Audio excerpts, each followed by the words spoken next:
passport security and integrity under my brothers. Well, I think you are holding a brief for them, my brothers. No, I am not. No, it's good for conversation. No. I mean, I'm just making a fun. No, I know. It's just on the side. Under De La Rue, these breaches, colonialist conglomerates.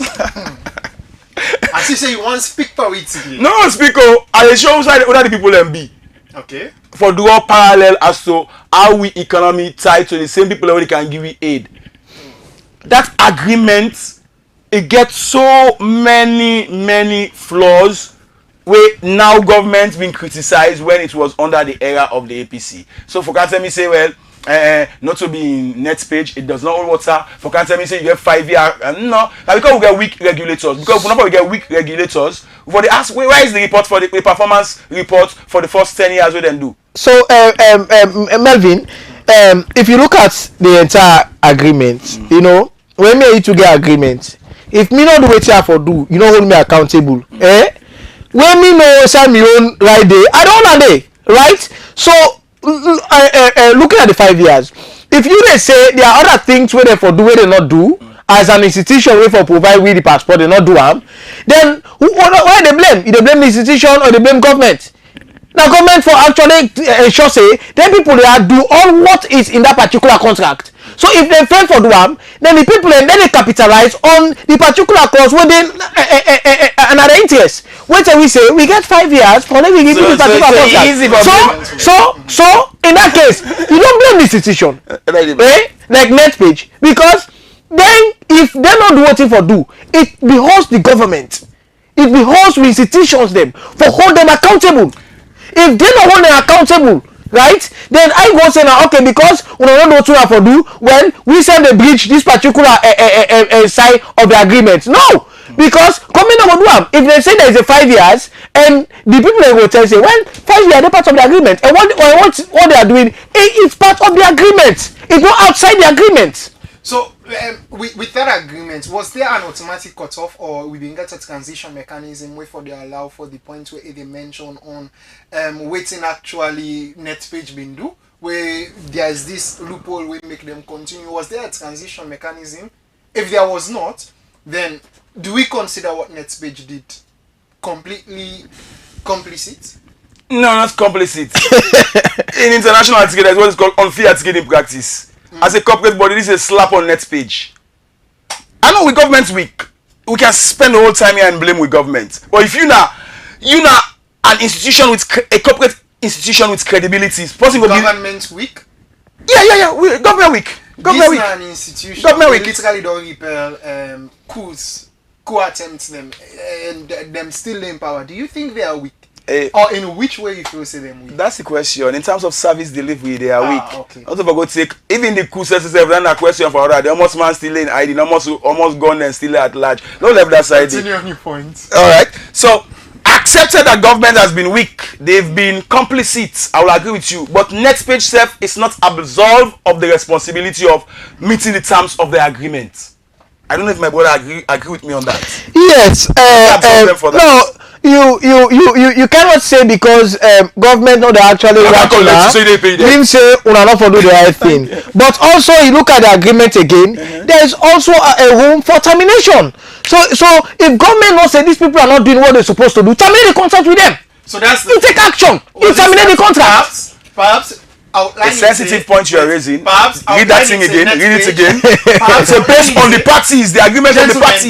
So they say if you are unsatisfied, you can do it writing and terminate the contract. Perhaps it is in the agreement. Mr. Fode, perhaps outlining say NETPAGE being government being complicit. We will come to the question now for ask. Was it government or was it NETPAGE being complicit? We will come back to the question.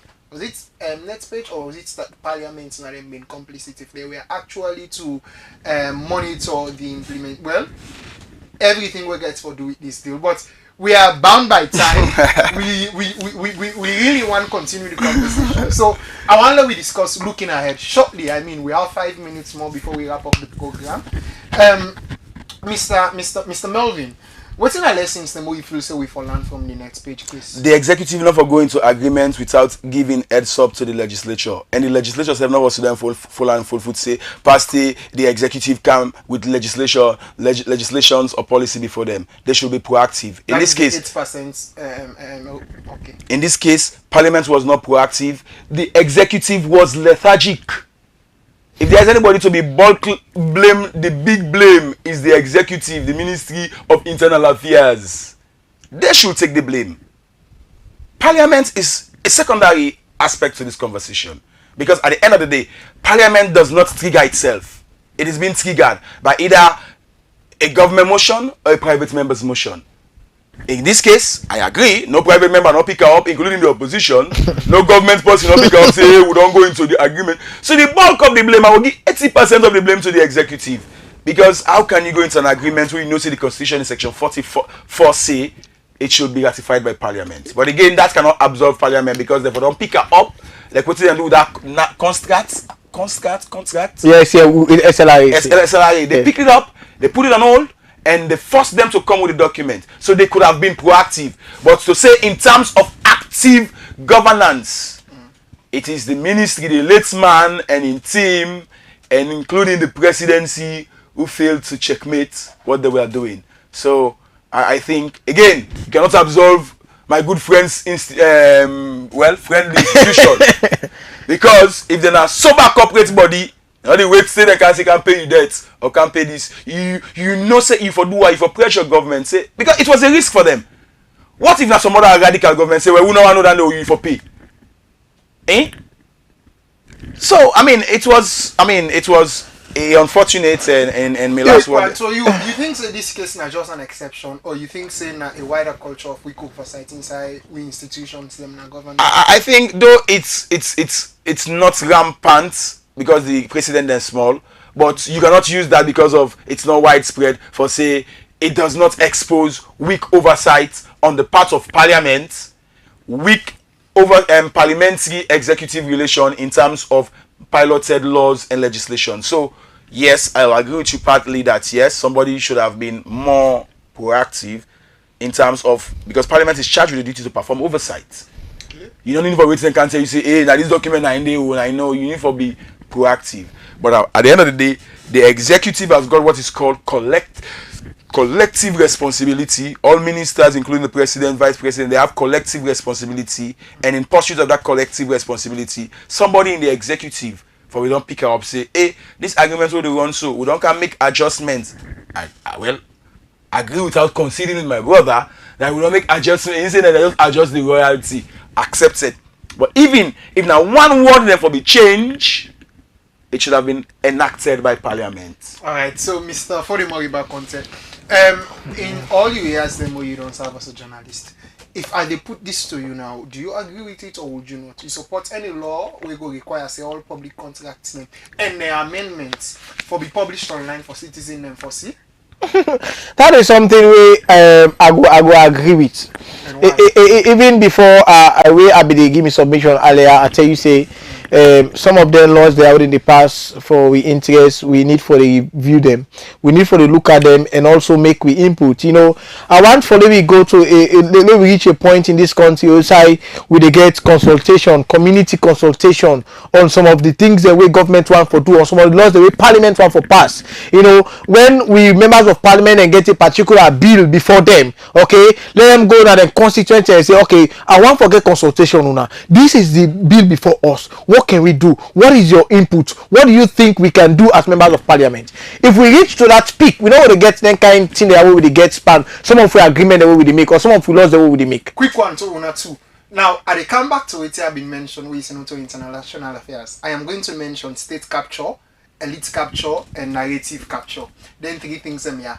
Suspicions and they say powerful people them they will benefit from these contracts. The fact that then kind of thing will happen to them, Parliament not pick them up, or even if Parliament been pick them up but they not taking them for ratify them, and these things have been continuing, and you get a whole lot of money where NETPAGE for don't pay as royalties, where for don't kind inside government go for we not come. Perhaps people them they will benefit from this contract. If that is true, do you really think Sierra Leone they suffer from just like what's happening inside South Africa, the case of state capture, the Coptab brothers, them A and Jacob Zuma.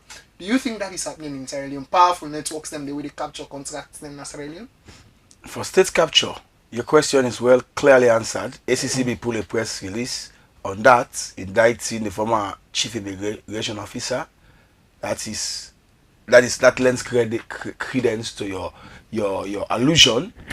And another one, the U.S. Embassy in Sierra Leone, will be see people and go arrest them there on management and handling of passports, and many of those people, some of them are politically exposed.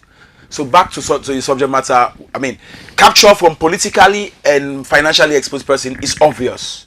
It's obvious because we don't see people when are public officials, we are investigated in tandem with the passport. We don't see international reports saying that people are only passport for Ola, and all these things cannot happen in thin air.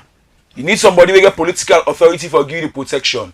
You need somebody who get political exposure, financial exposure for give you the copper. These things don't thrive in silos. So for me, I think your question on state capture, of course, my brother make mention of name. If you look at the corporate nature of the man in question, we mentioned we now sign that document for NETPAGE. You know, say my Andy Pamboku business, and they are on confirmed reports that when it's time for election, it bankroll some of these political parties. Alright, sadly, we will want for hearing Mr. Fodimo and Moriba viewers for, but we don't come to the end of we segment for today. I enjoyed the conversation and I learned a lot from Mona too, like citizens' perspective, you see. And now they bring we today to the end of today's edition of The World. We've been on to discuss the NETPAGE passport contract with Parliament may enter with NETPAGE, and waiting on in Parliament in a role, and not to just Parliament, in fact, institutions of our democracy. Come with me to that thought, say you know being answered that question. Yes, yes. So just in 1 minute. Okay. Institutions, I don't believe say the wrong people in the camp day, but rather the policy where they appoint some people in there. We only get to institutions independent and do the work fine when we remove the appointment of these heads from the presidency. Alright, a big thank you to we guest them, Mr. Fode Moriba Concept from Calabash newspaper, and Mr. Melvin Tijan Mansari, winner a parliamentary critic. And thanks to also we listeners them for where we not done there with we throughout and take to this point here. Special appreciation they also go to the executive producer winner Mr. Andgula Valley of the Institute for Governance Reform, and to we senior producer winner Madam Maria Makalma Mara, and to we studio engineers them Mr. Sheriff, and to we cameraman the senior manager Paul. Me na Bemba Kamara we na una host for today. The one they return next week Friday at 7 p.m. for another fresh edition. Until then, True Talk. Get the facts. Get True Talk.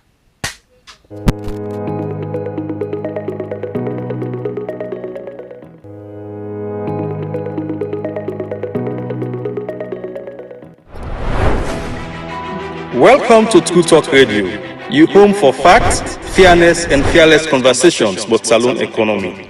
We're not just any radio. We're an economic governance radio station where they break down big decisions, policies, and budget in a way where will make sense to you. For our flagship Sunday show with economy, we bring you the real bread and butter issues where they around prices, jobs, taxes, and how policies they affect unu pockets. We also get more programs where they come every week. So join me now on 98.5 FM and online at True Talk FM. This now your platform, your economy and your voice on True Talk Radio. Get the facts, get True Talk.